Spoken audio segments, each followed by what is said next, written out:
Welcome back to the channels. My name is Thomas Fletcher, and I'm the host of both the LCSW Network and the Military Social Work Networks. If you're new to both of my channels, please do me a favor by smashing that like button, by subscribing to the channels, and by sharing this video with your social work colleagues and friends. The purpose of both of these channels is to create a community of hope and support, where social workers can come for relevant news, information, and inspiration. Well, welcome back to Ask a Military Social Worker. We are continuing our life planning series. So today's episode will be titled Life Plan 104 for high school grads. All right. So in this series, we've been giving different life plan scenarios for high school grads, for college grads, for MSW grads. So we're going to continue focusing on our high school grads. Again, I am a military social worker. I've been serving in the Department of Veterans Affairs as a civilian social worker for over 20 years, working with veterans. And I've also had the privilege of serving as a uniform military social worker in the reserve components of the U.S. Army. So I'm just giving some life plans that honestly I really would have appreciated receiving when I was high school, college, a new MSW grad. So I'm just paying it forward, right? So in today's episode, we are coming up with another life plan for high school graduates.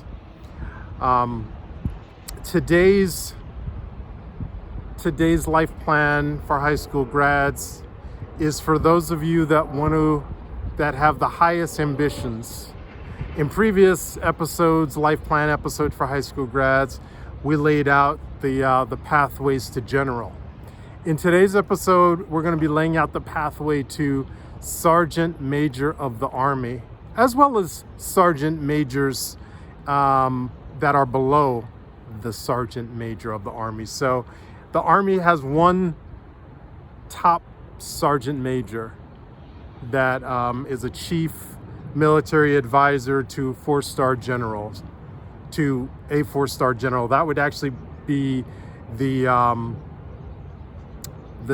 Sergeant Major of the Army is the military advisor to the highest ranked general in the U.S. Army, and that would be the Army Chief of Staff. So the Sergeant Major of the Army is a military advisor to the Army Chief of Staff, right? So you're a high school graduate. And actually there's two pathways that you could take, but we're gonna stick with the active duty, because to become the Sergeant Major of the Army, you're gonna have to be active duty first and foremost. You could become a Sergeant Major. You could become the top Sergeant Major of the Army National Guard and the Army Reserves, right? So you could choose Army National Guard, you could choose Army Reserve, you could choose active duty Army. And the same goes for Navy. The same goes for, the ranks in the Navy are going to be different than the Army. I am an Army soldier, so I generally will give more examples for the Army, because that's just the world that I've been living in for the past 12, almost 13 years now. But the same is true in the other branches. The Air Force has, airmen. Obviously the Navy has sailors. The Marines, the Marines uses the same rank structure as the Army. Let's see what else. Space Force, right? Coast Guard. But we're gonna, for today's purposes, we're gonna stick with the Army, right? So you're a high school graduate, and what I would recommend for you to do Actually, again, you have three choices. You can go active duty, you can go Army Reserve, you can go Army National Guard. So you're going to start as a private, and then, if you're joining right after high school, you're coming in 18, 19 years old, right? That gives you a good 20, 30, 40 years. And you probably would need 40 years to become the top sergeant major of the Army. But you could do it. You could do it. You start, you go to basic training, then AIT, then BLC, then eventually you're going to have to go to the Sergeant Major Academy. But you work your way up. You take different assignments, and you can do it. You could get there. Again, starting off as a high school graduate. And again, you could choose either path. You could choose the three general pathways: active duty, Army Reserve, Army National Guard. And over the years, I have worked with some really good sergeant majors, primarily in the National Guard, since most of my time has been in the National Guard. So I have seen service members reach the ranks of sergeant major, not the sergeant major, but sergeant major, command sergeant major. Actually, that's the rank right below the sergeant major of the ranks right below sergeant major of the Army are command sergeant majors. So I have served with one or two really good command sergeant majors in my time, and I think I'm thinking of one in particular, and I believe he was in for about 25 years. But I think he made command sergeant major before 25 years. So it's definitely possible. Right? And so what are the benefits, especially being active duty? Again, you won't have to worry about, as I've talked about in previous videos, you're not going to worry about housing costs, your utility costs, your food costs, because all that's going to be taken care of by Uncle Sam, especially if you're active duty. And again, if you're active duty, you're going to be able to serve all around the world. So you're going to have the opportunity to travel across the United States as well as around the globe, right?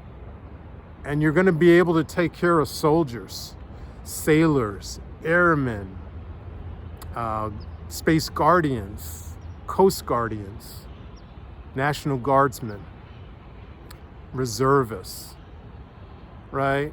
You're gonna, as the top NCO, you're gonna be able to take care of other NCOs, of lower enlisted, as well as officers.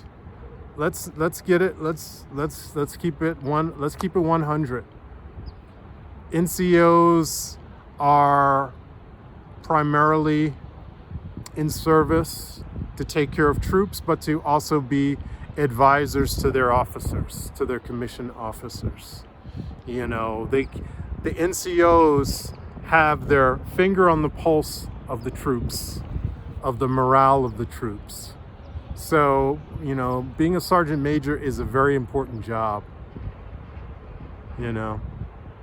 Very important job, taking care of the troops. Again, being that chief advisor to the officer that they're working with. All right. So this is another pathway to consider.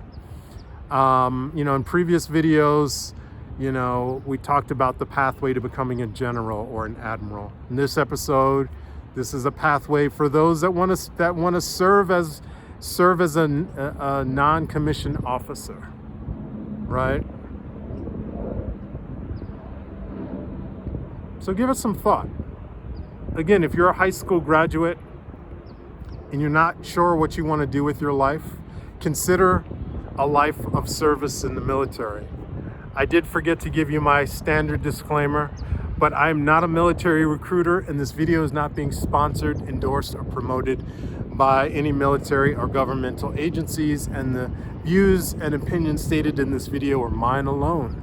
So again, this video is for educational purposes only. This is another video to give our high school graduates some guidance in terms of what you want to do with your life. You know, seriously consider becoming an enlisted service member and aspiring to become a sergeant major, command sergeant major of the Army. You know, top NCO in the Air Force, in the Marines, in the Navy, in the Space Force, in the Coast Guard, right? All right, I'm going to stop right there, but I want to thank you all for watching this video. For all the social workers and other licensed mental health professionals, thank you for the work that you do every day, for your clients, for your agencies, and for the profession.